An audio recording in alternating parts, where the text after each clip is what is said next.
The weekend of October 10, 2014, over 1,000 people joined in St. Louis, Missouri to participate in 4 days of peaceful activism and civil disobedience simply titled Ferguson October.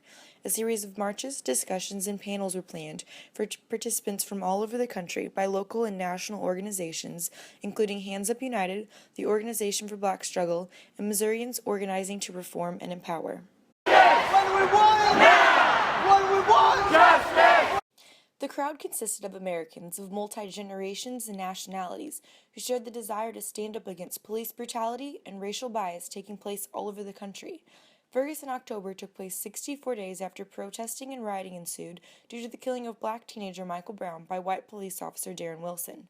But Ferguson October was unlike many of the pictures and videos shown by the media that has sensationalized the violence and painted a picture for what St. Louis, Missouri seems to be like, an unorganized and unstructured moment. Don't shoot! Don't shoot! Don't shoot! Don't shoot! Don't shoot! Don't shoot! Surprisingly, during the daily peaceful marches and speeches by local and nationally recognized leaders, only a few news cameras were catching the footage. Perhaps the other outlets were waiting for the standoff between rioters and police to take place in the evening hours. But the young leaders of Ferguson October spread the word of love, nonviolent civil disobedience, and the practice of resistance, hoping to educate and inform citizens to take action to the streets and respectfully demand changes.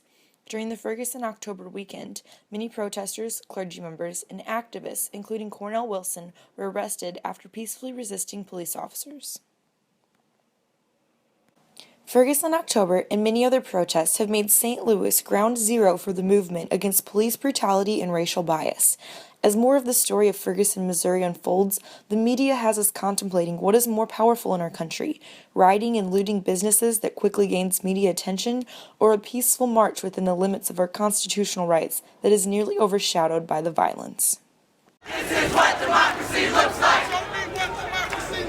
This is what democracy looks like!